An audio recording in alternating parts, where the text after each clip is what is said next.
En 1945, la directiva de Mercedes-Benz emitía un comunicado lacónico: Daimler-Benz ha dejado de existir. Tal era el desastre tras la guerra. Solo 7 años después, Mercedes volvía a vencer en Le Mans y en 1954 nace el Mercedes 300 SL alas de gaviota. Bienvenido a Garaje Hermético. Enciérrate con nosotros.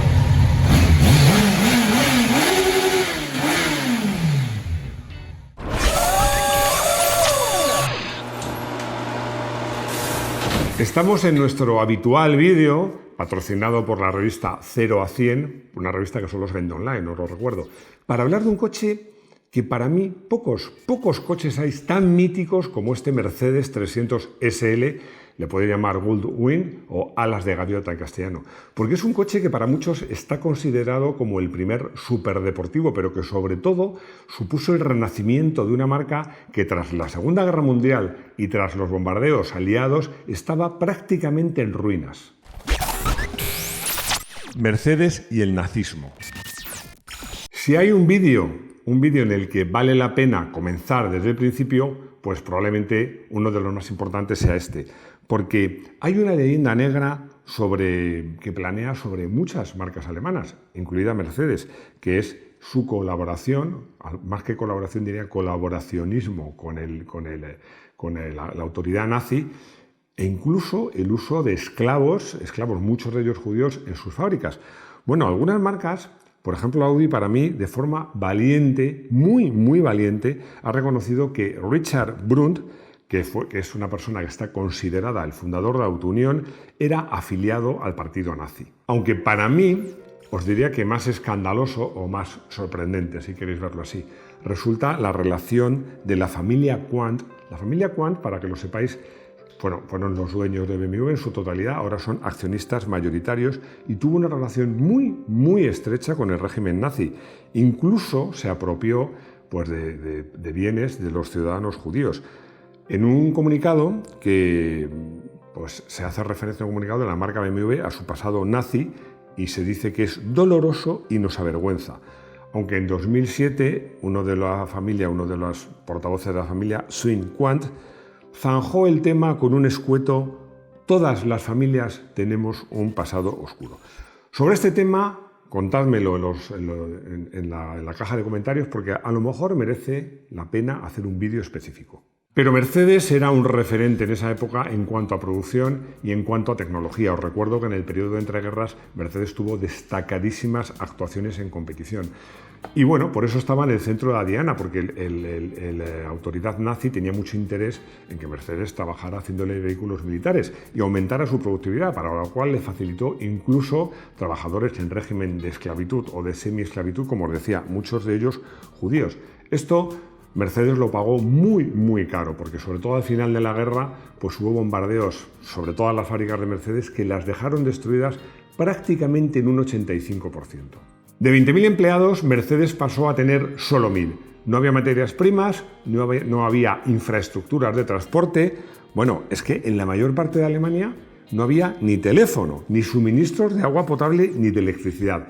Por eso es fácil imaginar que en la primera reunión de la Junta Directiva, con casi un 90% de las fábricas destruidas, lanzaran ese comunicado que decía: Daimler-Benz ha dejado de existir. El milagro alemán. Pero pasados esos primeros momentos tan duros, la directiva de Mercedes, todos sus empleados, yo diría que todos los alemanes que estaban vivos, se pusieron manos a la obra para salir de esa calamitosa situación. Y ya en 1946, prácticamente menos de un año después de haber acabado la guerra, Mercedes-Benz es capaz de reanudar tímidamente la fabricación de un modelo que era el Mercedes 170V, que era anterior a la guerra, del que consiguieron fabricar en ese primer año 600 unidades. Y en 1951, apenas 6 años después de haber dado por muerta a la marca, los directivos de Daimler-Benz tienen claras 3 cosas. Hay que volver a hacer coches de lujo, hay que volver a hacer coches deportivos y hay que volver a las carreras y a la Fórmula 1. Alfred Neubaer, al que ya muchos conocéis, tuvo mucho protagonismo también en esto. ¿Que no sabéis quién es Alfred Neubaer? Bueno, pues os lo cuento en breve porque hemos hablado muchas veces de él. Porque Él insistió en que era importante volver a las carreras, no solo a la Fórmula 1, sino a las carreras de coches deportivos, carreras de coches parecidos a los que se vendían en los concesionarios. Y además, un cambio de reglamentación en la Fórmula 1 propició que el proyecto de coches deportivo se adelantase a las fechas que tenía previstas. ¿Por qué alas de gaviota? Antes de contaros por qué a este coche le pusieron este nombre y sobre todo estas puertas, bueno, pues os recuerdo que estamos en el vídeo patrocinado por 0 a 100, que ya sabéis que es garantía de tener muy buena información y muy buenas fotos. Y os digo una cosa, el contenido de este número 7 es impresionante y sobre este coche encontraréis nada menos que 100 páginas de información y buenísimas fotos. Y no olvidar las láminas que acompañan a cada número, una pasada. Recordad, 0 a 100 se vende solo online, en el link que aparece en pantalla y en el texto descriptivo. Y que si eres garajista, tienes descuento si introduces el código que figura también en el texto descriptivo. Y acordaos los primeros suscriptores que hay que renovar la suscripción para recibir los números 6, 7 y sucesivos. Y vamos con esas puertas. Porque para poder tener Mercedes el coche lo antes posible, decidieron tirar de lo que tenían. ¿Y qué tenían? Bueno, pues tenían un motor de 6 cilindros que ya utilizaban en el 300 normal, que era un motor bastante pesado, y pensaron en utilizar ese motor junto con su cambio, su diferencial y sus suspensiones. Y bueno, pues lo que decidieron es hacer como ya había hecho Jaguar con el XK 120, que por cierto era un diseño de BMW que los ingleses habían tomado prestado como botín de guerra.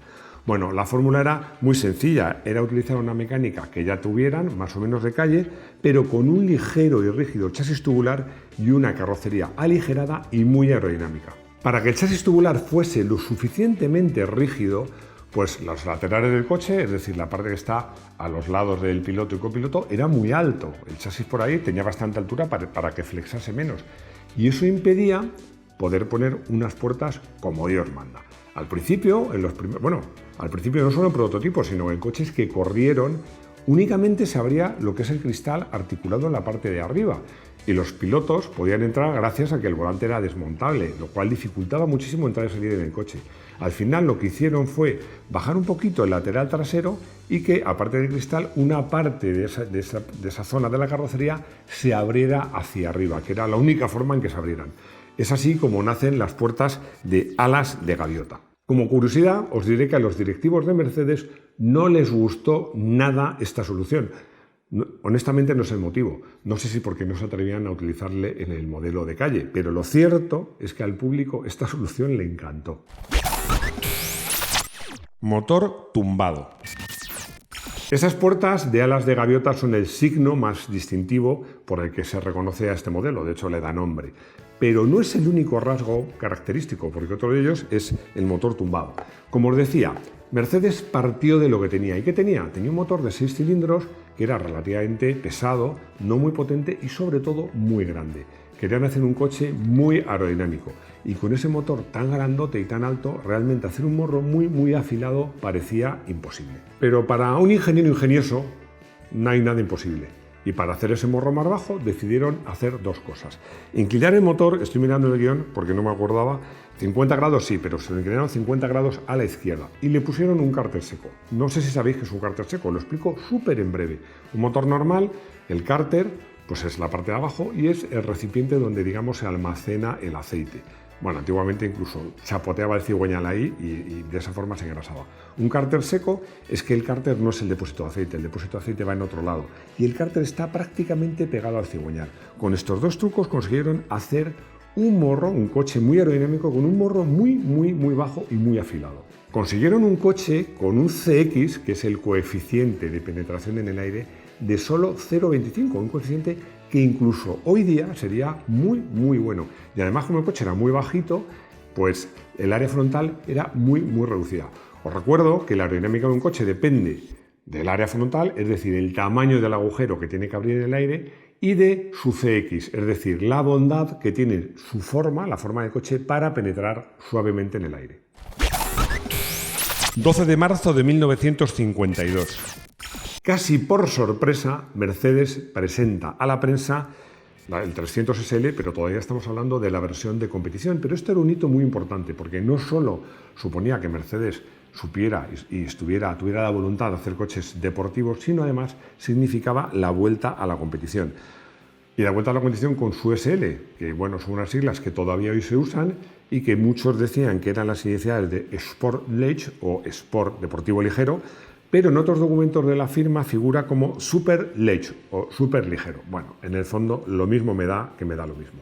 Pocas semanas después de la presentación comienzan las participaciones del Mercedes 300 SL de competición en las carreras. La primera, la Mille Miglia, una carrera mítica y que era prácticamente coto privado de las marcas alemanas desde que en el periodo de entreguerras, por cierto, Mercedes había ganado. Bueno, hace solo segundo en su primera participación, pero es que ese año es el peor resultado de Mercedes porque gana en todas las demás carreras y consiguen la victoria, por supuesto, en las 24 horas de Le Mans. Los 300 SL de competición consiguieron un montón de victorias en pruebas deportivas, pero lo mejor estaba por llegar. Max Hoffmann y el 190 SL. Los éxitos en competición de este prototipo y sus curiosas alas de gaviota hicieron que en todas partes del mundo, pero sobre todo en Estados Unidos, muchos clientes pues preguntasen si iba a haber en un futuro una versión matriculable de ese coche deportivo. Bueno, porque la verdad es que suponía un aliciente poder comprar un SL de calle. Max Hoffmann, que no es tocayo mío porque en realidad era Maximiliano Hoffmann, lo tenía clarísimo, tenía clarísimo que un SL iba a triunfar en los Estados Unidos de Norteamérica. Pero la dirección de la marca no lo tenía nada claro. Y pensaréis, ¿y por qué? Bueno, muy fácil, como os he contado, el Mercedes 300 SL fue casi un coche improvisado, aprovechando lo que tenían. Y a Mercedes, que tenía mucho interés en que sus coches de calle tuvieran un nivel de calidad indiscutible, pues lanzar un modelo de calle basado en un modelo casi improvisado no le gustaba. Además, el coche, el acceso no era fácil, pero sobre todo tenía un problema del que siempre se quejaron sus pilotos. Es que era un coche muy claustrofóbico y extremadamente caluroso. Incluso, como podéis suponer, no se podía bajar la ventanilla porque era curva, tenía una pequeña abertura. Pero bueno, a pesar de todo, Max Hoffmann estaba convencido de que triunfaría. Y para incentivar a Mercedes, decide lanzarle su Nordau, es decir, comprometerse. Esto no está documentado, aunque, como se suele decir, siendo un hebreo ventrovato. Yo creo que es cierto. Le dijo a la marca, yo os encargo un número de coches y os lo pago por adelantado. Pero bueno, Mercedes convenció a los directivos de Mercedes a medias. ¿Por qué? Porque en vez de lanzar una versión del calle de 300 SL, lanzaron una versión, pues, digamos, descafeinada, que fue el 190 SL, que nació y solo existió como Roadster. Pero el éxito del 190 SL finalmente disuade a los directivos de la marca de lanzar un Mercedes 300 SL de calle. Y fue el 6 de febrero de 1954 en el Salón de Nueva York donde aparece expuesto el Mercedes 300 SL alas de gaviota en versión matriculable. Para mí, por cierto, más bonito todavía que la versión de competición. Además, la versión de calle llega con una ligera sorpresa, y es que en vez de una alimentación por carburadores, utiliza una alimentación por inyección. Pero es que además, inyección directa, de las que usan ahora nuestros coches. El motivo, bueno, en realidad eran dos motivos. El primero, que regular la carburación de ese motor era extremadamente complicado para un coche que iba a rodar por la calle. Y segundo, que en esos momentos Mercedes estaba trabajando en motores aeronáuticos donde el sistema de inyección era muy frecuente y ellos habían progresado mucho en ese campo. Goldwing o Widowmaker. A ver, por si no sabéis inglés, os lo traduzco, que todos sabéis inglés y seguramente la mayoría mejor que yo. Alas de gaviota o literalmente hacedor de viudas. Porque el Mercedes 300 SL era un coche excepcional, pero os aseguro una cosa, era extraordinariamente difícil de conducir. Su potente motor, su chasis y sobre todo su suspensión trasera hacían del coche, que seguía siendo por cierto bastante claustrofóbico y caluroso, un coche muy difícil de conducir. Curiosamente, muchos de estos problemas pues o se solucionaron totalmente o se paliaron en la versión descapotable, pero aunque puede ser considerado incluso un mejor coche, el realmente mítico es el alas de gaviota. Al final, si descontamos los coches que se dedicaron a la competición y los prototipos, en 3 años se fabricaron apenas 1.500 unidades de este espectacular Mercedes 300 SL. Además, como iban introduciendo continuas mejoras y había, por cierto, como ahora, muchas posibilidades de personalizar el coche con un equipamiento distinto, pues siempre se dice que no hay, de esos 1.500, no hay dos coches iguales.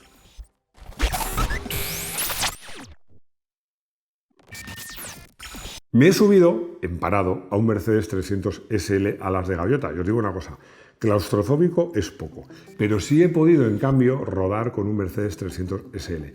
Os digo una cosa, para nuestro garaje hermético, si fuera para borrar un coche como inversión, el alas de gaviota, pero si quieres el coche o queremos soñar en usarlo, mejor el Roadster. En nuestro consultorio, Pardino me pide que le recomiende vídeos sobre coches o vídeos que a mí me gustan especialmente y que él quiere leer. Bueno, esto me sirve para recordaros que tenemos un área de miembros, es un área de pago, que es 0,99 euros al mes porque YouTube no me deja ponerlo más barato. Y ahí hago vídeos muy personales y uno de esos vídeos, lo voy a leer el título exactamente, se titula, a ver, ¿dónde lo tengo por aquí? Que lo he perdido. 100 libros de coches que me dejaron huella. Eso. Menos mal que tengo apuntador. 10 libros de coches que me dejaron huella. Anthony me hace una pregunta que ya está respondida, pero quería que supiera que Anthony, que te tengo en cuenta. ¿Qué significan las siglas SL? Pues ya sabéis que para algunos es deportivo ligero en alemán o para otros es súper ligero, pero bueno, el concepto está claro, ligero. No quiero terminar este vídeo sin recordaros que si os gustan las motos, tenemos vídeos de motos en Moto1 Pro. Hemos hecho uno sobre las motos camufladas de la Guardia Civil, que yo creo que si vais en moto os interesa. También os recuerdo que tenemos una web donde Luis Alberto Izquierdo está escribiendo reportajes tan buenos como, por ejemplo, el de los coches eléctricos más rápidos, el Nürburgring. Por cierto, un reportaje que me ha gustado tanto que estoy pensando en convertirlo en vídeo. Y en nuestro podcast de los lunes he hecho uno sobre si la gasolina va a llegar a los 3 euros, porque hay quien dice eso. Bueno, esto sería importante que lo escucharéis. Y nada más, simplemente, como siempre, agradeceros que estéis ahí detrás de la cámara, agradeceros vuestro apoyo y desear veros muy pronto en nuestro garaje hermético.